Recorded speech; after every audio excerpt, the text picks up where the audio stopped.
Bismillahirrahmanirrahim. Assalamualaikum warahmatullahi wabarakatuh. Izin memperkenalkan diri, nama saya Agnes Salendra, NPM 19 12 12 8009P. Ini dari kelas Sistem Pengendalian Manajemen 6AK-P3. Berikut materi yang akan disampaikan yaitu tentang Boston Consulting Group atau BCG. BCG sendiri adalah perusahaan konsultan manajemen swasta yang berbasis di Boston. Boston Consulting Group merupakan perusahaan yang berkecimpung dalam hal perkembangan pangsa pasar.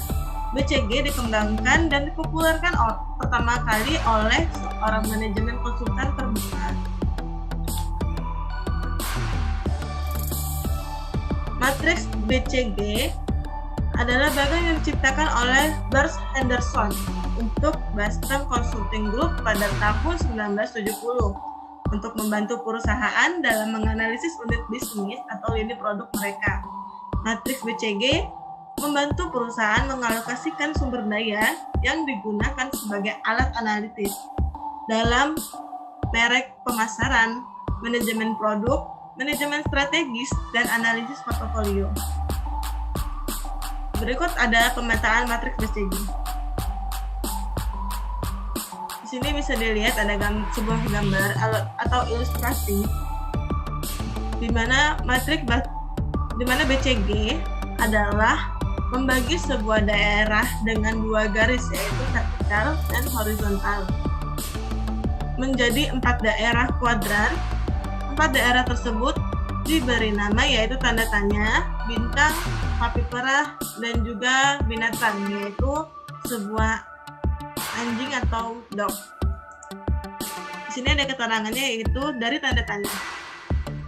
Tanda tanya, unit yang berpotensi di pasar dengan pertumbuhan yang tinggi, tetapi pangsa pasar relatifnya rendah.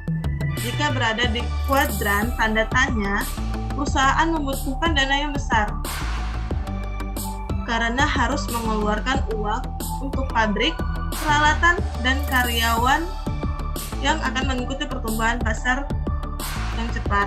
Istilah tanda tanya adalah tempat karena perusahaan harus berpikir keras untuk menentukan apakah menguncurkan dana ke bisnisnya. Selanjutnya yaitu bintang. Bintang atau star adalah pimpinan pasar yang berada di pasar yang tumbuh dengan cepat, akan tetapi tidak berarti bahwa bintang akan memberikan arus kas positif bagi perusahaan. Jika bisnis tanda tanya berhasil, bisnis akan masuk ke kuadran bintang. Perusahaan harus mengeluarkan banyak uang supaya secepatnya pertumbuhan pasar dan mampu mengalahkan pesaingnya. Selanjutnya yaitu ada sapi perah. Ilustrasi sapi perah ini menghasilkan banyak kas bagi perusahaan. Apabila pertumbuhan pasar turun menjadi kurang 10%, sang bintang akan menjadi sapi perah. Jika masih punya pangsa pasar yang relatif terbesar, perusahaan tidak perlu lagi membiayai kapasitas bisnis karena pertumbuhan pasar telah melambat. Di samping itu, perusahaan dapat menikmati skala ekonomis dan margin yang lebih tinggi. Perusahaan menggunakan sapi perahnya untuk membayar tagihan dan mendukung bisnis kategori lainnya. Selanjutnya yaitu anjing. Binatang anjing ini menggambarkan bisnis yang memiliki pangsa pasar yang rendah dan di pasar yang tumbuh dengan lambat. Umumnya anjing menghasilkan laba yang rendah atau bahkan menderita rugi, kadang-kadang juga menghasilkan kas. Selanjutnya yaitu garis horizontal dan vertikal. Garis horizontal dan vertikal ini memiliki rumus yang akan menggambarkan pangsa pasar relatif dan pertumbuhan pasar. Hal ini digunakan untuk mengetahui dengan pasti posisi mana yang ditempatkan produk yang sedang diteliti. Selanjutnya, berikut ini akan dijelaskan cara cara mengukur pangsa pasar relatif dan tingkat pertumbuhan pasar secara sederhana.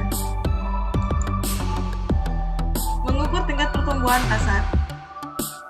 Di sini ada TPP sama dengan VPN dikurang VPN 1 dibagi VPN 1 dikali 100%.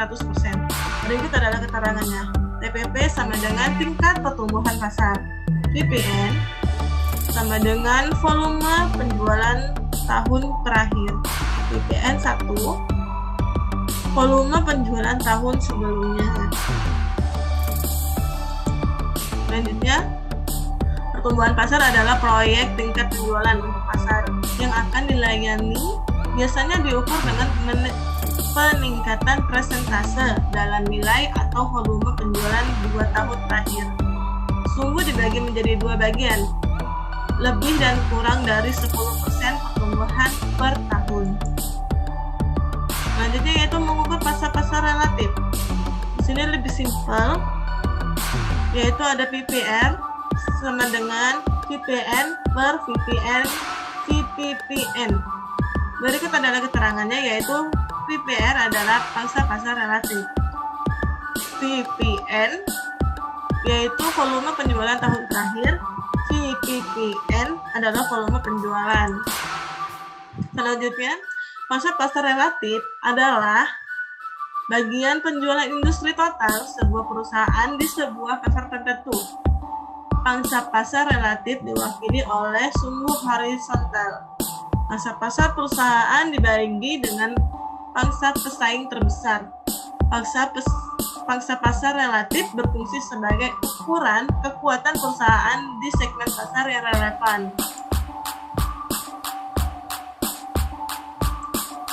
Selanjutnya, tujuan matriks BCG. Yang pertama yaitu mengembangkan strategi pangsa pasar untuk portofolio produk berdasarkan karakteristik cash flow-nya. Yang kedua yaitu mengembangkan portofolio produk perusahaan sehingga jelas kekuatan dan kelemahannya. Yang ketiga yaitu mengembangkan portofolio produk perusahaan sehingga jelas kekuatan dan kelemahannya. Yang keempat yaitu mengalokasikan anggaran pemasaran produk guna memaksimalkan cash flow jangka panjang. Kelima yaitu mengukur kinerja manajemen berdasarkan kinerja produk di pasaran.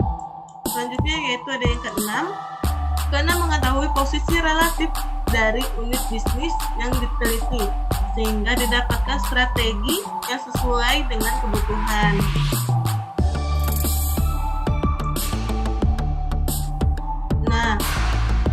Tujuan utama dari BCG adalah untuk mengetahui produk manakah yang layak mendapat perhatian dan dukungan dana agar produk tersebut bisa bertahan dan menjadi kontributor terhadap kinerja perusahaan dalam jangka panjang.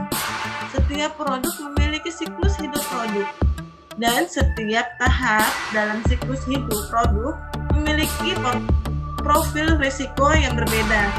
Secara umum, perusahaan harus menjaga portofolio yang seimbang dari produk yang dipasarkan. Portofolio itu bisa dalam rentang produk dengan pertumbuhan tinggi maupun pertumbuhan rendah.